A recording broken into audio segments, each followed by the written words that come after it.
请评委们享用第一道菜。哈哈哈，看起来就很好吃。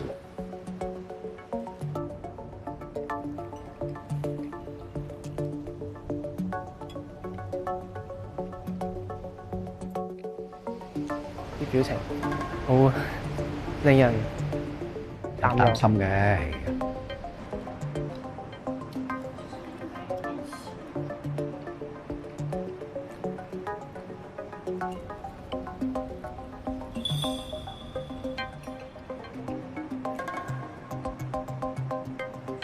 哇，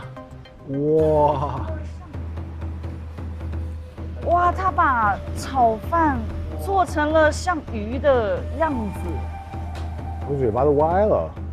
哇，那个里面是鱼子酱吗？对，上面那个是梨子，然后里面还有黄鱼。哇，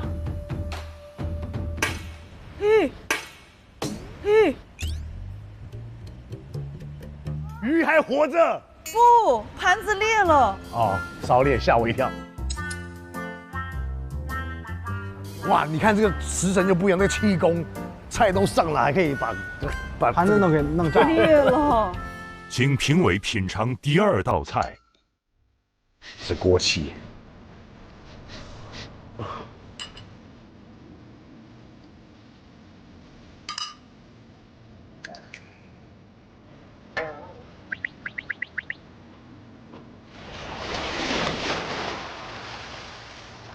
食神炒饭好吃的，他用的食材都很高端，真的想多吃点儿。没有吃过这么丰盛的炒饭，好多材料在里面，好像有点那种跳跳糖那种感觉。哇，这个混搭太契合，太完美了。哇，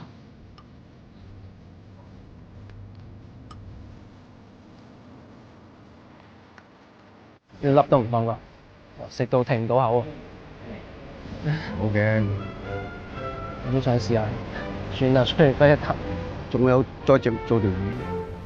接下來，請兩位進入行業評審間。我哋入呢度。入先啦，冇事嘅。店师傅好，店师傅好。其实我们那时候我正好去参加那个活动品鉴会，品尝了你的炒饭，感謝。真的做的是非常难忘。看你的炒饭说是用了3种酱油是吧？對對對，呢種魚露最好的60度的，因為魚露有提鮮啊嘛，因為2種鮮不一樣。今天我用的鹽都是發過來的鹽之花，這個鹽對血管好，所以我血管好了，我懂得怎麼樣吃東西嘛。我從來很小心，因為現在太多發酵東西對消費的人不公平。跟我合作的老板都是按照我的去买酱油的，所以这个就是匠心啊，匠心，他坚持品质，坚持质量。这个炒饭能看出来，真的这个锅气啊什么都用心炒。他上次来考我盐有多少种，这个菜我有尽量就少放盐，就用一些天然的一些咸味去，像那个鱼我是用去昆布把它去腌制。所以你要跟前辈多学习。多请教，对，大前辈。你的主题很突出，就是说你2道菜跟黄鱼结合得很紧密，把黄鱼作为了主料来进行烹饪的。第二个，黄鱼的口感、黄鱼的鲜味都已经表达出来了。还有就是唯一的一个小小的缺点是这个酱，这个酱太平啊，其实稍微有点柠檬汁啊，或者一些。哪怕是一点芥末啊，对，也可以，就突出来更加好。现在我们要宣布评审结果。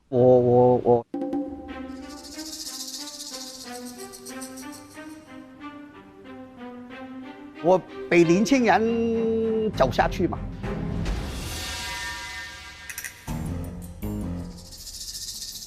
我推出。你是确定要支持年轻人吗？我真心希望给他们多一点机会。好的，那我们尊重你。好，有机会我们见面啊。好。食神带龙宣布主动退出后续比赛。我天哪！真的有点意外。没想到戴龙老师会退赛，我也没有想到，可能他也是为了来传播一下厨师的精神，给我们做一个楷模的一个展示。我们第一年去带了这个行业这么久，也不是为这个输赢的。我希望他走下去，看多一下所有比赛的人的菜嘛，每个人的思维都不一样，了解多一点好嘛。能够那么大的年龄都要比，真的不容易。总的来讲，年轻人肯定是未来嘛，我们总有一天会退下历史舞台啊。当时我听到，我的心情有点复杂嘛，这我没有预料到这个事情，对。因为食神带龙选择退赛，00后紫微星直接晋级。食神炒饭呢，它已经出神入化了，火候的拿捏、调味的自然做的是很棒的。00后的这个做了一个很好的创意，他把这个黄鱼做成了个黄鱼卷，它的鲜味呢也用得很巧妙。大黄鱼以其紧实的肉质和鲜美的鱼味闻名，尤其像1.8米的大黄鱼，它有着纯正的带须主血统，1年才长3两肉，好食材就是慢慢养出来的。所以根据大黄鱼的特点，我设计这道菜的重点就是要突出黄鱼的鲜味，所以我特地选用蒸的方法去处理，这样能够更好的保持鱼肉的紧致和鲜味。恭喜00后紫微星成功晋级。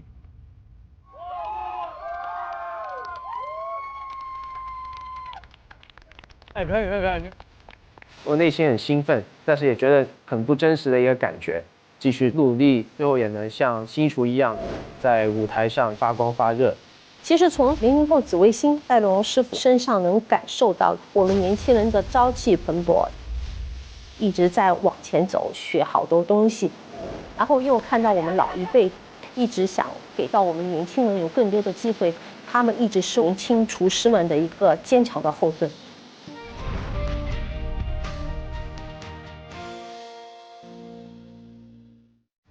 哇，我射场了嘞！来一个了，石头鱼厉害。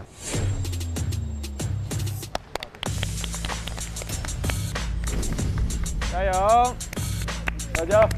哇，看到鱼没有？哦，看到了。石头鱼。什么呀？什么？他选择的食材是石头鱼。石头鱼。石头鱼，这个不好做啊。我没有烹饪过它，我叫食人鱼，它叫石头鱼，所以我要请他把它拿出来练一练，看一看。哇哦！我选择田师傅。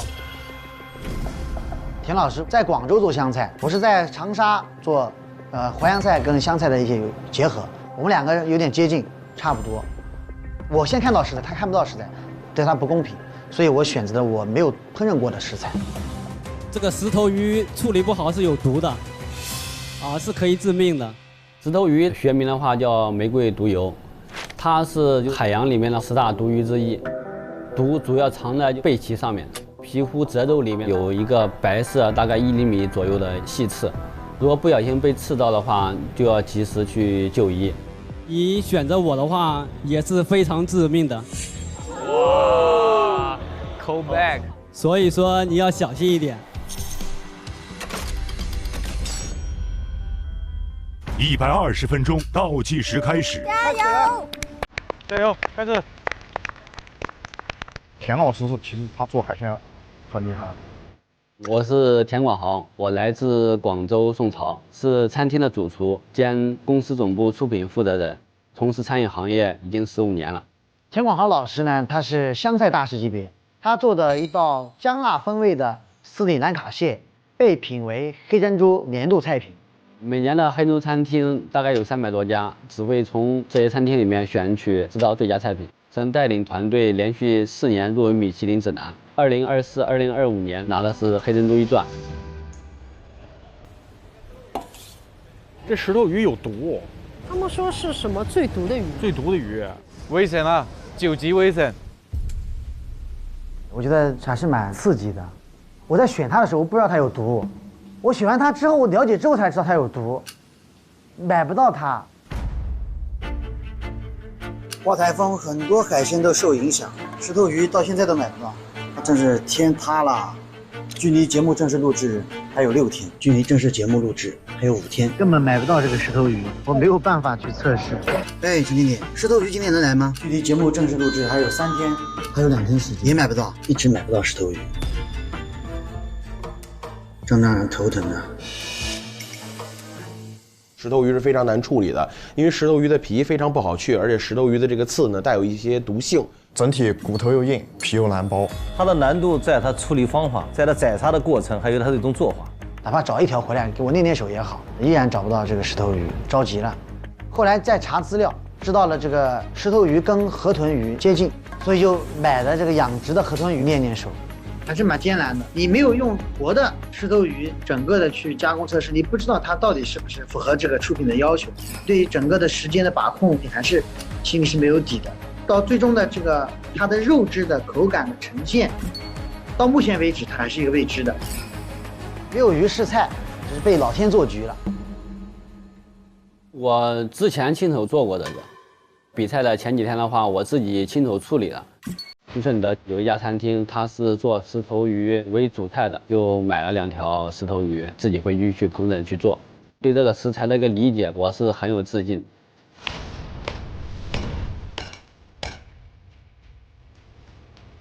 这个是非常有毒的，把它杀完以后，直接用开水来把它蛋白质分解，确保它的安全性。处理这个石头鱼的时候，非常关键的一个点就是先要把这个毒刺把它剪掉，然后做这个石头鱼，它最好的一个部位就是它这个鱼肉。你要想获得这个鱼的话，就提前要把整个鱼的一个鱼皮把它剥掉。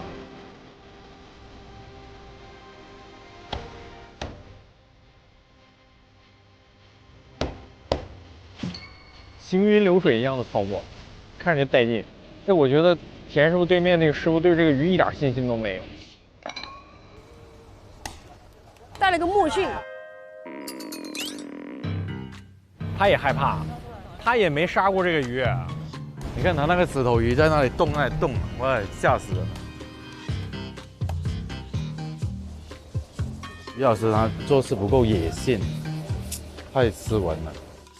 我没有碰过这个石头鱼，第一次实际的操作还是有一点把控不了的。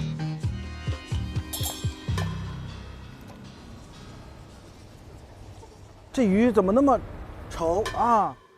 据说石头鱼是不是那么的安全啊？对，它这个毒素主要在这个刺上面，跟鱼肉没有关系。主要在加工的处理的时候要注意安全，把毒去掉，它烹饪的时候就不会有毒了。哇，当时大家怎么会想到说去把这个鱼抓起来吃？也是，看它这个样子都不想吃。对呀，是我也是，我今天也是第一次杀这条鱼。啊，那你今天会怎么烹饪方式嘞？我今天这条鱼叫做将军过桥之江湖，一鱼3吃。今天品尝过我这条石头鱼的所有评委老师，都是我的将军，都将带我过桥，过关斩将。啊，取一个好彩头。对，田老师好，你好，你好。刚才那边是一鱼3吃，对，您怎么做？我这边也做个3次。那不是撞菜了吗？就好像明星走红毯撞衫一样。对，我觉得这样才更有意思。其实做这个一鱼3吃呢，我没有太多的去考虑对手做什么东西，而是说的话就是说，我想把我自己最真实，然后最想做的菜做出来。他2个有点差不多啊。啊，你这个鱼如果不煲个汤也可惜了。做了一口鱼汤。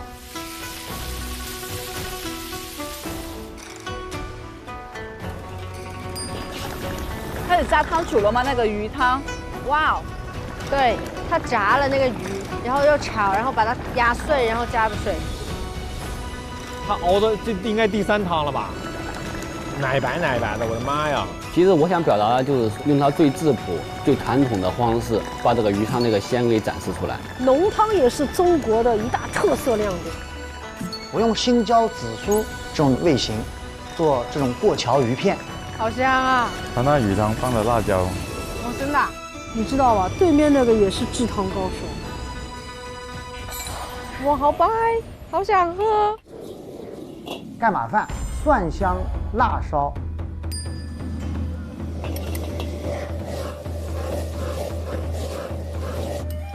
把这个米饭交融在一起，烟火气也表达出来了。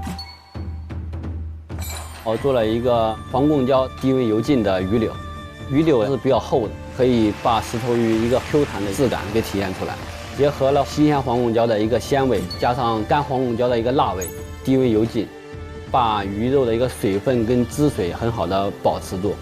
其实鱼做辣的也很有特色，好吃，好吃的。第3个的话，做了一个春卷。边角料结合时令的一些菌菇啊，用威化纸来把它包起来，调了一个姜来炸，还是体现鱼的一个鲜味。我是用鱼皮做了空气春卷。我的虽然做春卷，但它鱼皮春卷是的，不一样。不一样，鱼皮。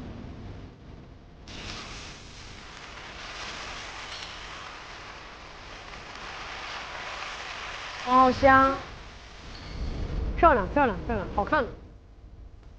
他俩好像哦，3吃了。有汤有鱼，还有炸春卷。对呀，这就比看谁炸的好，谁鱼汤做的香呗。哦，还有个茶呢，在冰箱里呢。配了一个清口的一个冷萃茶。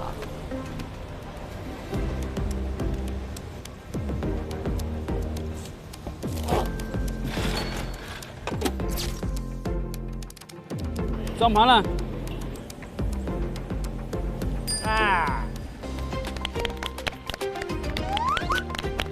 看他推出那么多东西出来，他也跟我一样做出几吃，然后还有一个非常洋气的冷萃茶。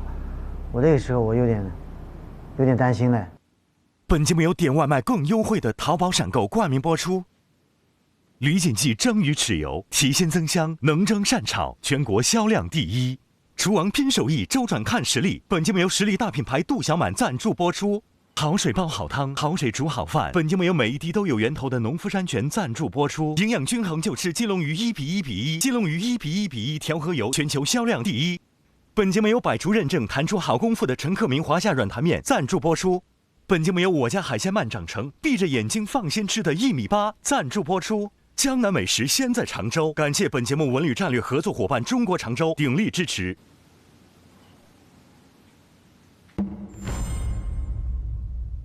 经选择评审间，选专业的还是业余的？专业的，选一样的吗？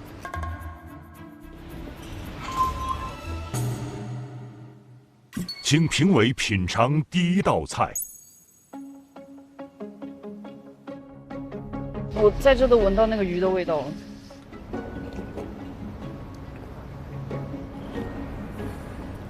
哇，哇，好香！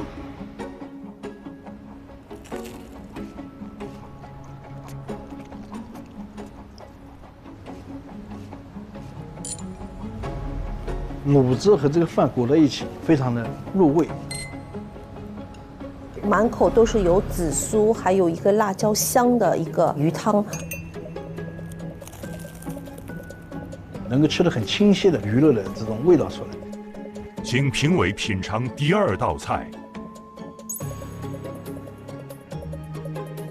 哇，茶好啊！好，这贴心。这茶不错。哦。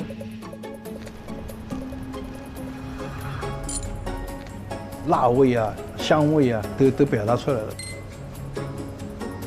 它里的馅我觉得很有汁，鲜嫩、爽、清爽。哦，是的，确实不错。这个好难。现在，请所有的评委做出自己的选择。现在我宣布，2位厨师选择的评审间是行业评委。我们先宣布未被选择的大众评委间的结果：3:0。获得3票的是江湖食人鱼。1鱼3吃嘛，3跟3，我觉得这道可能5:0。5比0，他们2比0，我们这边3比0。但是这个结果并不是最终的结果，请前往行业评审间。老师好，老师好。我想问一下，你这个方法是属于煎还是属于？是低温油浸的。哦，低温油浸。我用油浸的这种做法的话，就是说想把这个鱼的一个鲜味跟水分锁在鱼肉里面。这个春卷，你为什么要选择这样做？这个春卷，因为我老家是河南的，河南的话有一种食材就是大叶金芥，这个金芥跟鱼肉是很搭配的，它可以把鲜更好的一个体现。那个为什么会做一个饭呢？这个呢是长沙风味。长沙呢，它是大街小巷有很多的盖码饭，就是想表达浓烈的这种长沙的烟火气。这个青椒紫苏汤，它是湘潭的风味。那春卷呢，就是在春节期间走进千家万户的这种烟火。这3吃呢，我是都想能够传承每个地方的烟火气。本组1v1单挑生存战结果是，我觉得我必须要赢，必须要晋级。烹饪的话，我觉得我是很有自信的。2比0，获胜的是江湖食人鱼，恭喜！谢谢老师，谢谢。那这个菜为什么没有过呢？一个重要的原因就是都比较油，最关键的就是它油进来的一道菜，它拍粉了。拍粉以后呢，在低油温里面去油浸，那油就排不出来，没有把石头鱼的这种鲜嫩清爽的这种感觉表达出来。我觉得那个鱼差一点点咸度，因为你没有咸味，吃到的满口就是油会偏多一点，这个是一个平衡点的问题。明白。其实我也反思了，在制作过程中存在这样的问题。对于一个热菜来说的话，你没有任何保温的一个措施，这个菜上到评委面前肯定是会影响到它的一个效果的。那么为什么会给这个菜呢？它把石头鱼这种鲜嫩的口感表达出来。这3个菜呢，没有失手的，没有失误的，每个菜的味道都很到位。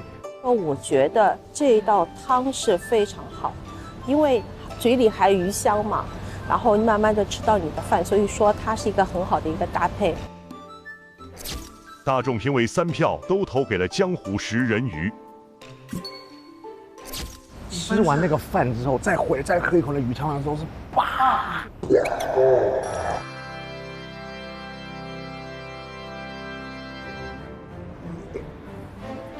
哇！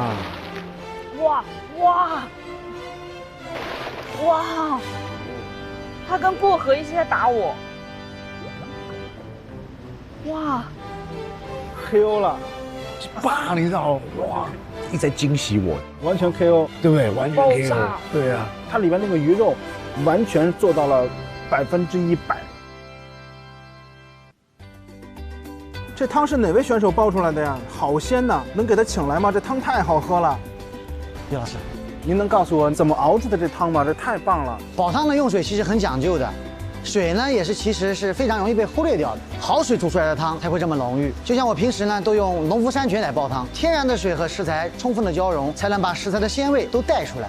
我学到了，回家我就这么做。好。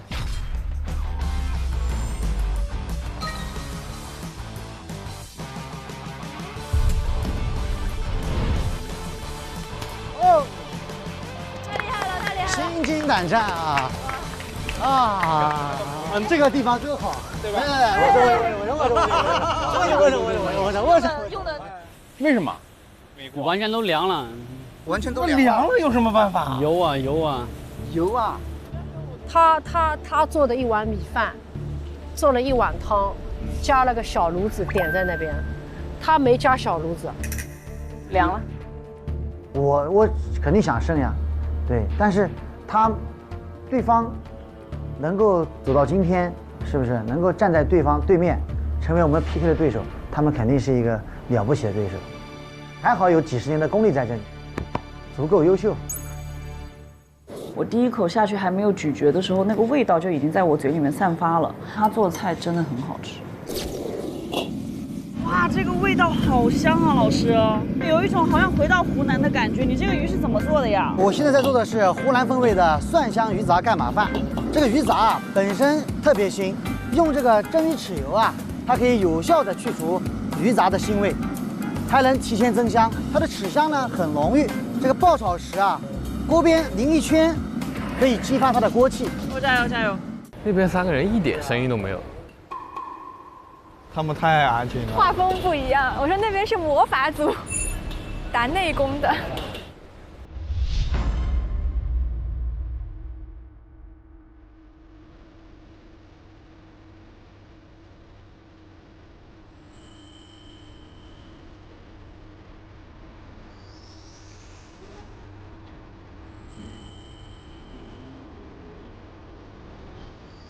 在用的草莓啊，就是那个玫瑰花。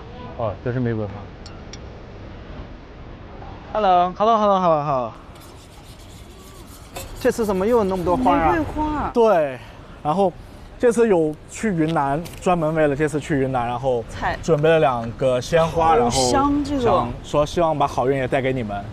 这个是鲜花，这是鲜花，然后它是云南那边手工自己做的，哇，然后我觉得非常漂亮的。这送给我们的，当然。期待子，谢谢。玫瑰花去餐厅可能不太会点，但是看他们配什么，然后因为他们可能是做创意料理嘛，所以可能会配其他东西，在旁边辅助的是什么？感觉搞一些浪漫那种。其实我最怕的是那种去餐厅，它是挂星的，就是有星的，就是服务超差的。我以前干服务员的时候，我当时是被那个餐厅给开除了。就是因为我写错那个单子了，他那个包间是包3和包5，我把包3的这个啤酒写给包5了，让包5的客人多花了6块钱。他最后他检查那个单子，看，哎，这2瓶啤酒我们没点，我说先生对不起，我写错了，然后他就开始骂我3个小时，3个小时，怎么骂3个小时啊？他就很不高兴，就一直骂。后来我说那个我给您免单，您别这样再骂了，然后不行，然后把经理叫过去，他骂经理骂了很久，然后最后也没买单，他就走了。然后经理呢，等客人走了以后，就拿起碗就往我脸上扔，然后当时就给我开除了。可是怎么骂一个可以骂3个小时？怎么骂？他是一桌人4、5、6个人，他一块侮辱你，哪怕有一个人拦着。就说算了之类的哈，你别再骂了，没有。但是大家一起都在。对，我哭了很久，我觉得就是受尽了。这个太委屈了。吃饭这个气氛围好，就好就这个，因为吃饭花钱并不是只是吃一碗东西而已，是吃整个过程啊，我觉得。如果给你们玫瑰花，你们会做什么？玫瑰花。在粤菜的时候真的很难去搞。如果我拿到玫瑰花的话，就麻烦了。这个真的麻烦了。其实，在国内，特别是在做中餐的，对这种花卉的料理还是比较少。玫瑰花它其实是提供香气的，然后提供颜色，吃到嘴里的话，它可能只能吃到香气，所以说还是比较难表达的。对于这个玫瑰花来说，它是抢手。对。大家好，我是苏启胜，现在在任职行政总厨和餐饮总监。在美食圈里面，在娱乐界里面，这是通杀的人物。我现在是有自己家的一个店，隐蔽地。他几个头衔呢？又是会玩菌菇最早的还有一个是分子料理玩的最溜的毛师傅做虫子的时候，我说这个虫子应该给他做对吧？虫子、鲜花都是他的特长。对，花我们是在云南做了很多年，也经常跟花是打交道的，所以说这个花我觉得对我讲没什么太多的压力和难度。苏老师他虽然是云南人，但是他反而可能会对玫瑰花有刻板印象。他会觉得这个东西只能做成这个样子，所以我觉得反而对我来说是优势。我做了就是只有我能做的东西，应该是只有我能想得到的。什么？下面是鱼饼啊？哦，金针菇。金针菇，金针菇，那个金针菇应该是对，他是第一个 pass 掉。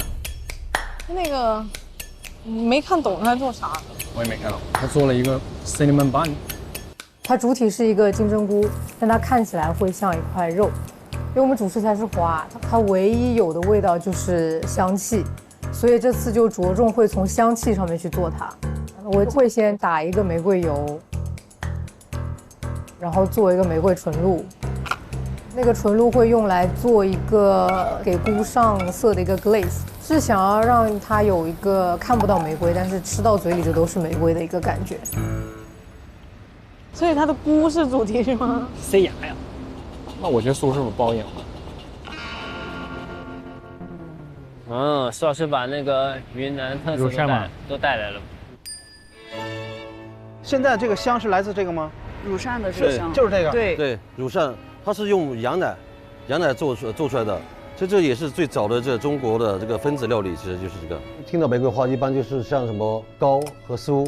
这种普通做法在比赛里面基本没有什么含金量。这菜我更想用一种新的方式来把这个玫瑰花的菜品给它突出出来。我为什么用了玫瑰花乳扇？是为了更好的增加它的口感。还用了一个红酒玫瑰鹅肝，还有云南的松茸来做了一个几种口味重叠。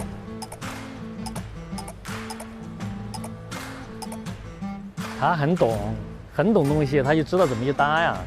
那我看苏老师应该没问题。问题不大，好轻松啊他。苏启生老师好 chill 啊。漂亮。笑死了。对，可以。来 ，cheers。哦呦！啊，可以。漂亮。我确实是没有想到苏老师这次会做创意菜，我以为这会是一场传统和创新的比拼，但我不知道苏老师做创意菜是不是有意去想让我们这些年轻的选手，但好吧，做玫瑰花遇上我花莽莽，你们都要小心一点了。花莽莽大厨就是我后来也去查过他，那他自己的店，他的成名菜就是用鲜花料理。他是一个非常会做花的人。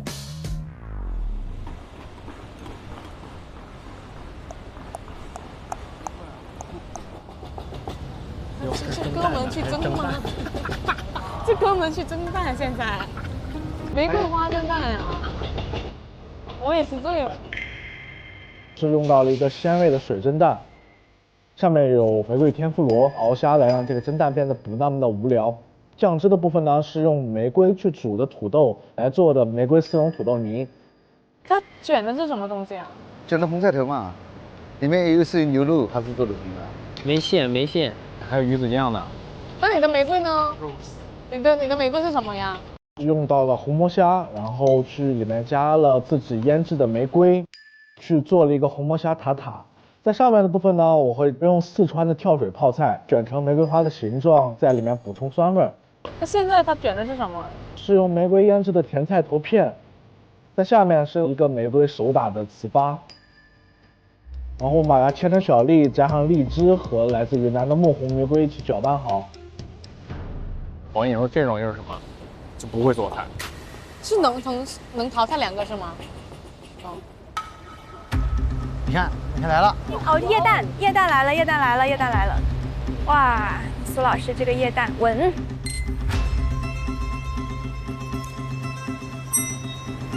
苏启正稳坐钓鱼台吧？我感觉年轻人威。这个妹子也好了。我觉得不管对手是谁，我对我的菜很有信心。我的鲜花料理是经过市场检验的，这次的菜还是挺完整的，是把我想要的表达出来了。哎，苏老师，加油！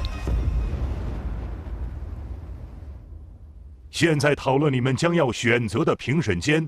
我大众一票，我觉得选大众评委的话胜算很大。我专业一票，我会想选专业评委，单纯是因为他们没有看到制作的过程，我觉得会更惊喜。那老师想去哪个？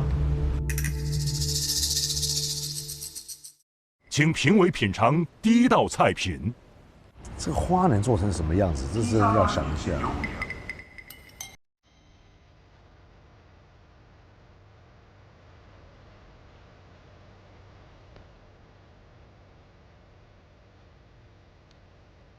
它在层次上，它还是做得不错的。醋品呢是很有创意的，有层次。最后一口那个玫瑰气泡，把前面稍微有点油腻的那个都清了。啊，那个饮料里面呢，玫瑰花的香味是浓烈的，是特殊的。哇，好浓的玫瑰味道。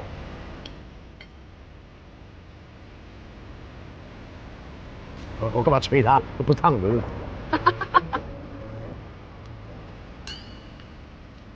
哎，你有反应哦。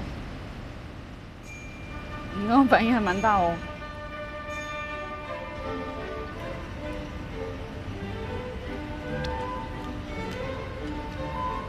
来，干杯！干杯！哎，开心！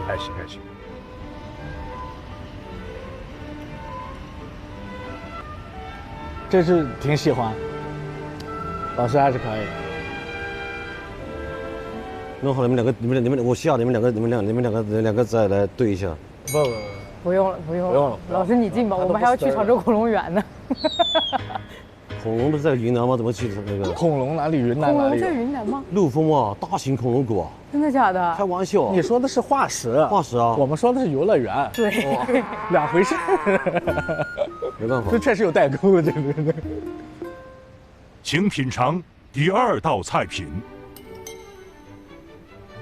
这什么肉？我可以问问吗？是肉吗？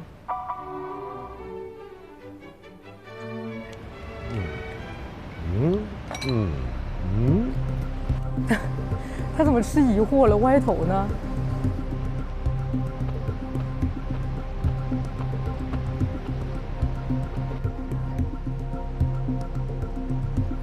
菇。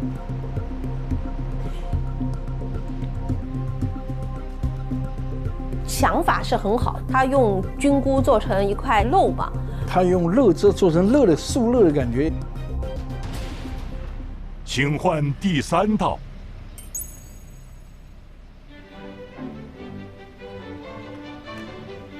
它这个好像也不是玫瑰花吧？它应该是红菜头。啊，红菜头。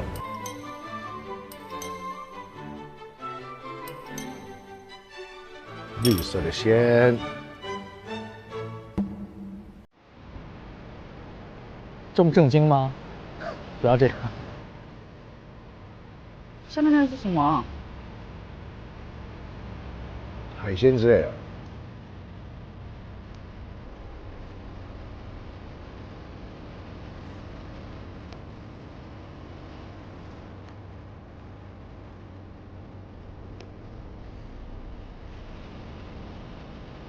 感觉都没有人吃得开心，都很不开心，都很忧郁，都很不开心啊！怎么了？这么难吃吗？不至于吧？品尝完毕，请做出你们的选择。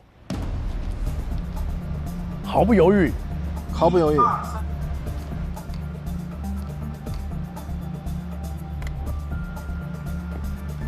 投票结束。由于你们选择了大众评委，啊，大众一票吧。啊。我们先宣布未被选择的行业评审间的结果：2-0。获得2票的是花莽莽大厨，但是这个结果并不是最终的结果，请3位进入大众评审间。Hello， 欢迎。确实，哎呀，这很残酷。大众评委的结果是，做花这方面我还是很有信心的。这菜我觉得算是呈现得很完整，我是觉得不会有什么问题。我大概知道什么结果。结果是3-0，获胜者是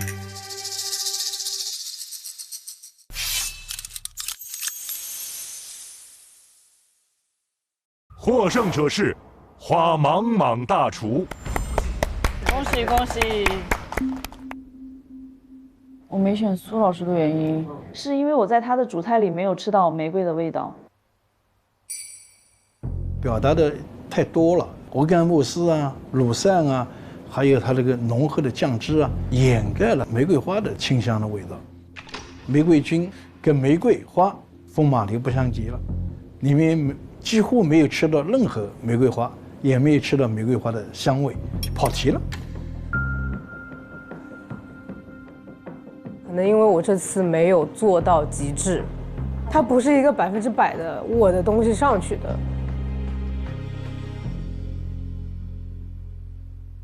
我选这个的原因，我觉得首先是好吃，二一个卖相很好看，每一道都很精致。我觉得推荐给身边的朋友，他们一定是喜欢的，这是我的理由。我是觉得3号它有多种选择嘛，就是你花园有不一样的方式去让我们去品尝，所以会感觉在吃的时候会有更多比较不一样丰富的味道，可以一层一层去发掘。第一道它是用了一个比较冲的百香果，既有酸酸辣辣的，玫瑰花的碎末在里面，有明显的玫瑰花的香味。慢慢的它往下走，是一个玫瑰片，把那个脆感，把那个玫瑰都提起来了。然后到了第3碗，它用红菜头做一个玫瑰泡菜，味道里面还浅浅的能够品尝到玫瑰花的味道，所以它这个菜的成功，玫瑰花的主题表达出来了。做得很好。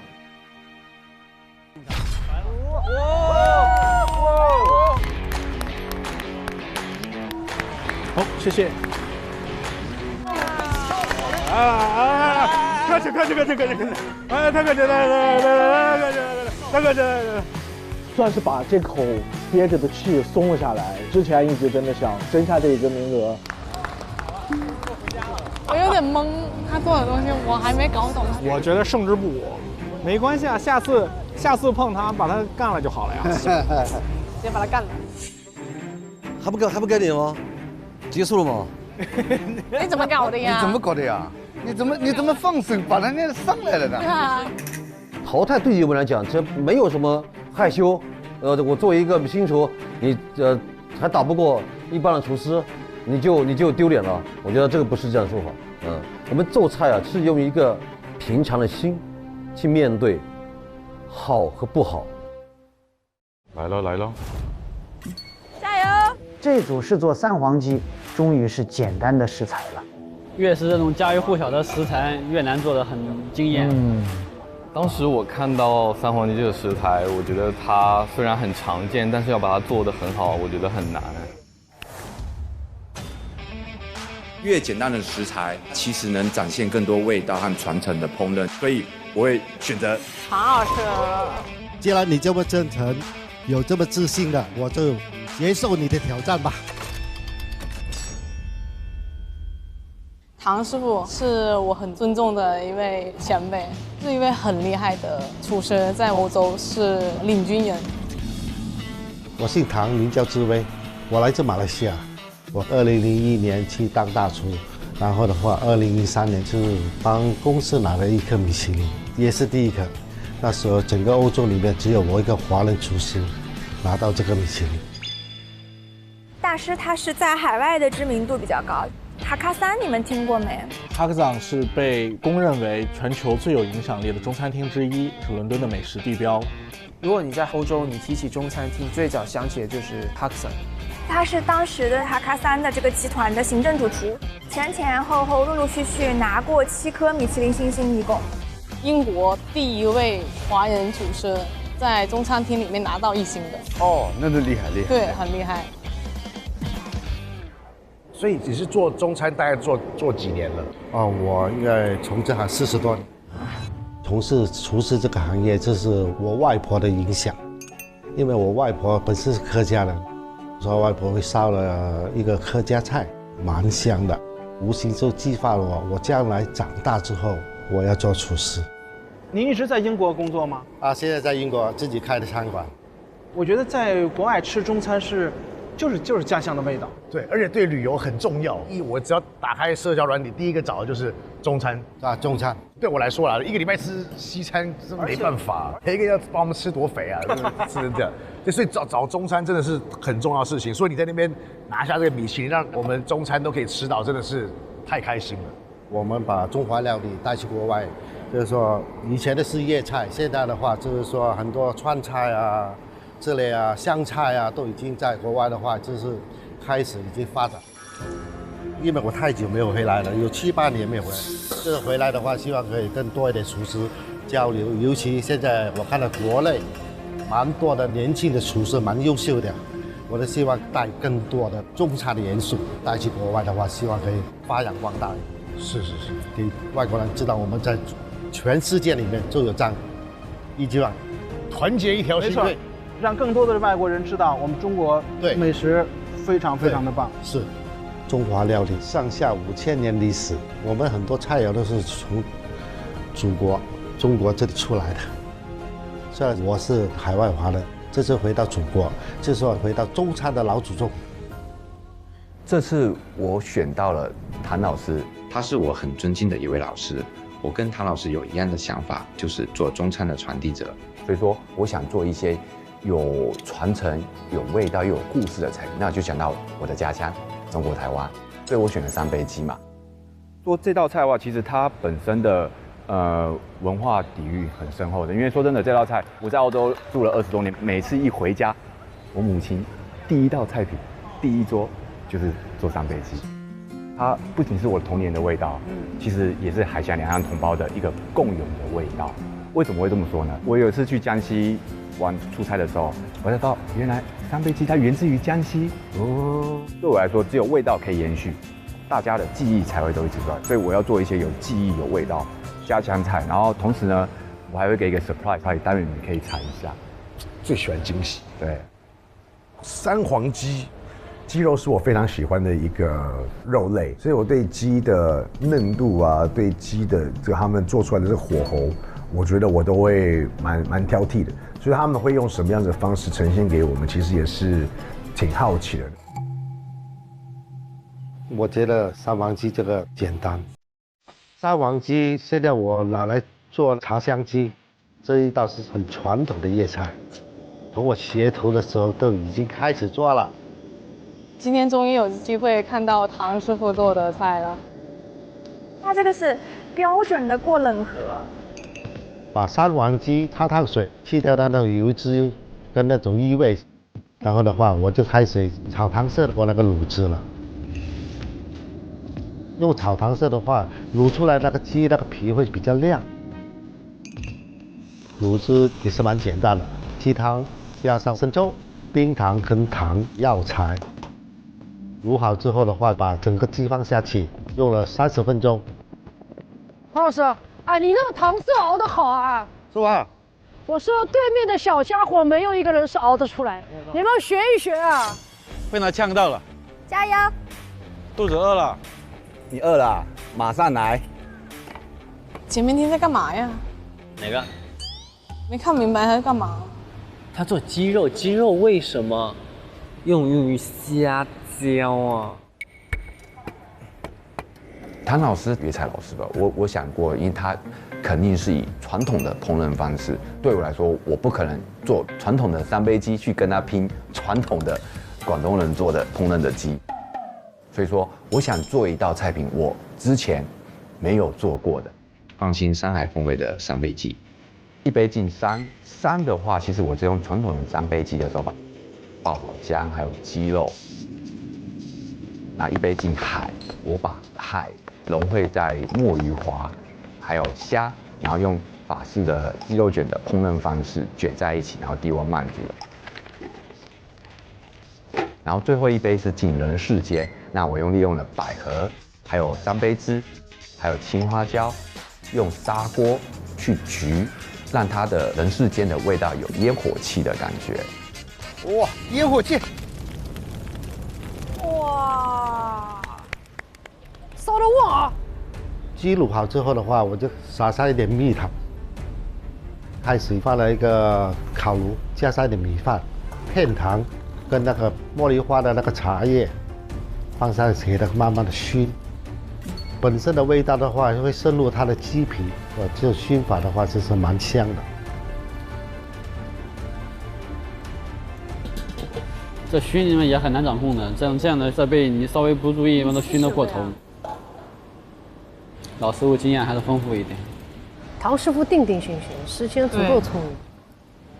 哇，钩子，这鸡起来了，好专业噻！唐老师，这个熏的颜色可以。哇，那个肉好香啊！一鸡2吃，剩下的鸡的话，我又做了一道春卷。用料里面的话，除了鸡，我还加了豌豆、羊肚筋跟一些马蹄。哇，这颜色炸起来就不一样，老师傅就是老师傅。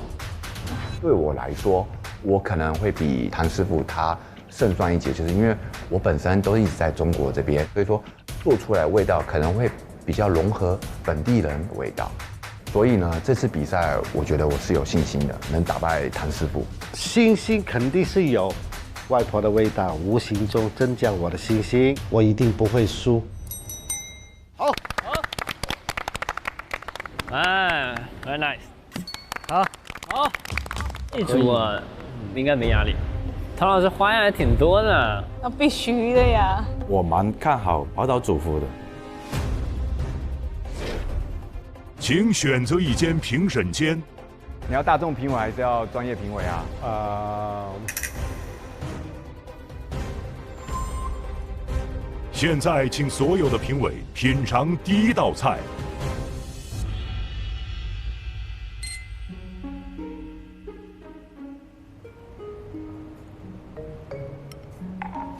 它这个鸡的味道非常的入味。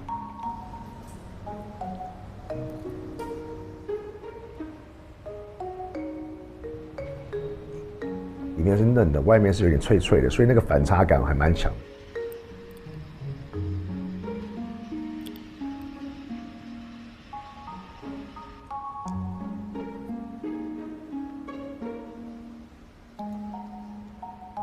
现在，请品尝第2道菜。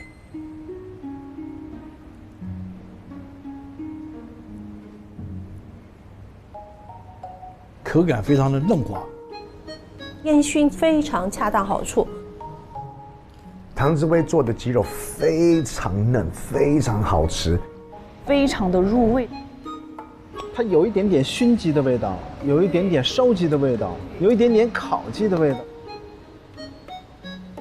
还有一个，他做了一个春卷。它脆的东西又有炸的话，就很怕它会很腻。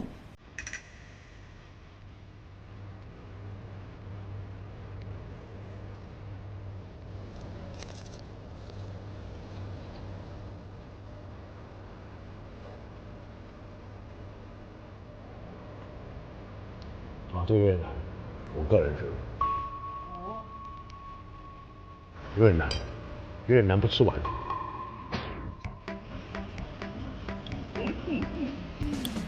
从你的速度上面，我就可以感受到，有点难不吃完。哇，谭老师光了。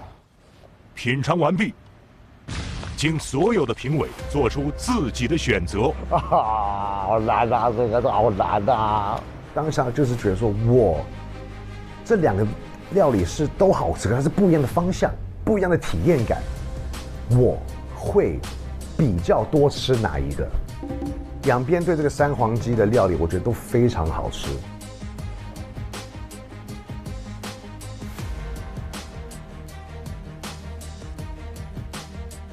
好，现在宣布结果。2位选择听取的是行业评委。哦耶！我们先宣布未被选择的大众评委间的结果。OK。这样来。2比1，请2位进入行业评委房间。这样来猜呀？这个有点刺激啊！哎呀。本组1v1单挑生存战结果是：我当时看到评委在吃我的菜品的时候，他们的表情，我觉得我胜算蛮大的。我有做到我应该做的那道菜的味道了，我有信心。 2比0，获胜的是唐志威，恭喜！谢老师，努力我们好，谢谢唐师傅。我们主妇的这一道菜，味道啊入味还是够的，就唯一的我是觉得缺什么，就是缺那个烟火气。用那个铁板，虽然下面烧着蜡烛，但整个是敞开的，三杯鸡的这种香气啊、锅气啊，都没有很好的表达出来。那么另外一位师傅做的烟熏的味道很浓郁啊，对，香味很足，那个颜色、光洁度都很漂亮，春卷外呢也很脆。里面的馅心也不错，因为我觉得这个鸡这样做法太浪费了，然后多一道就是当个春卷，希望多一种风味。谢谢老师。能跟新厨去 PK， 其实我已经蛮开心的了。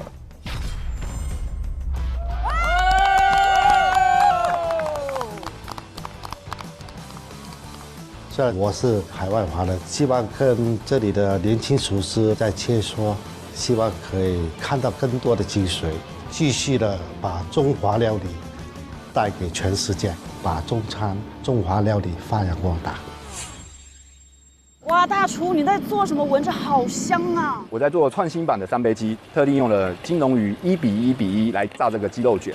平时我们吃的油太单一了，会觉得营养不均衡。那这个金龙鱼1:1:1，它是用8种好油科学配比做成的。哦，里面有花生油、菜籽油、芝麻油的，做出的这道菜不仅特别香，还营养均衡。所以又香又健康。那营养均衡的话，就要吃金龙鱼1:1:1。那我期待一下大厨的这道菜。好的。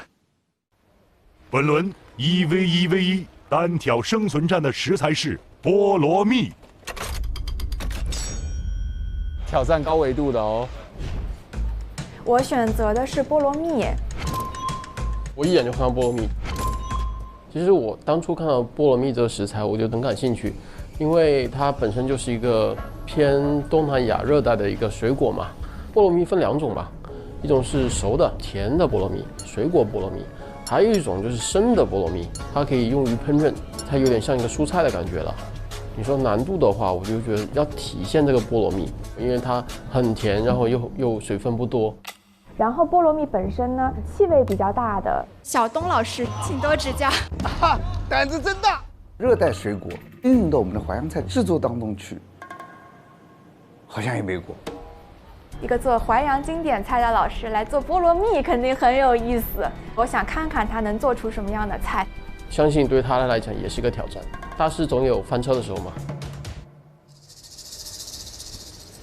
陶老师慢慢悠悠的，别着急。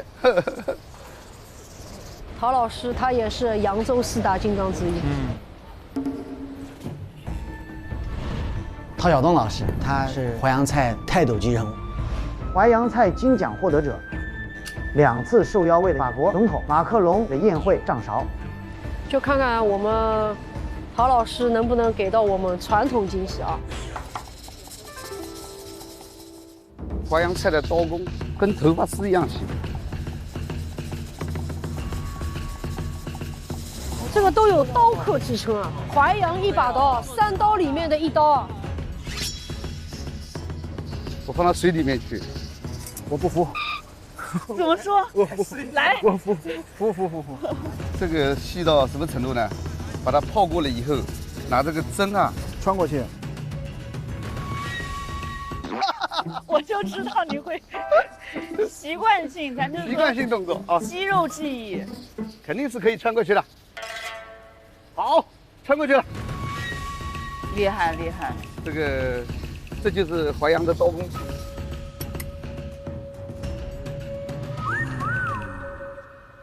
看到那个画面的时候，哇，我非常的紧张。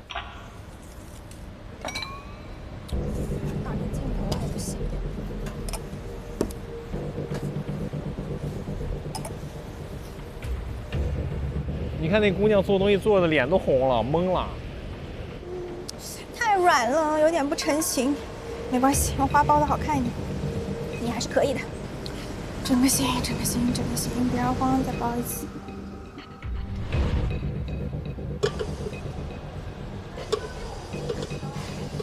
哇！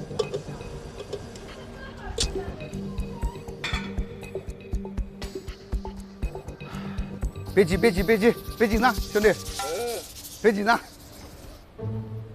2个小年轻都火烧眉毛了，陶老师桌上还空的。唐师傅，我四处走走，3万步把今天2万步凑齐。没压力，陶老师，没压力，陶老师没压力，没压力。哦，这肯定有压力啊！我作为一个江浙人，我对菠萝蜜的这种甜品也好，食材的这种料理也好，还是有空缺的。所以短短10天时间里面，我从海南岛发了接近有50个菠萝蜜回来。因为我的菜最好做完即品尝，所以我控制了一下时间，比较晚才开始。其实咸甜是淮扬菜的一个最重要的味道。这次呢，我是拿菠萝蜜的甜，加上金华的火腿，用它的咸制作的一道菜的。我把夏天的藕跟莲子做成了一道菠萝蜜秘制火方。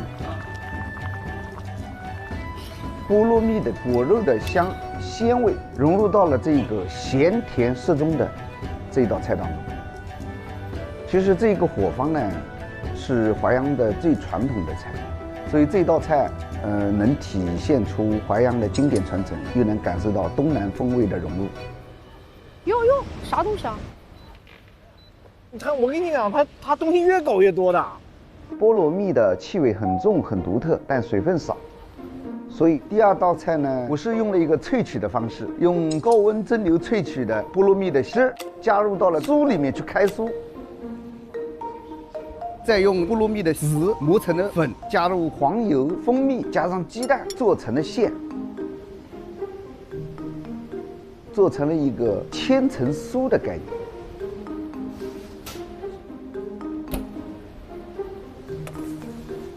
我还是用传统方式来进行了修饰装饰，传统的拔丝，传统的生姜蓉。这道菜我用了江浙的表达方式，萃取了这个菠萝蜜的香味的元素来表达味道的浓郁。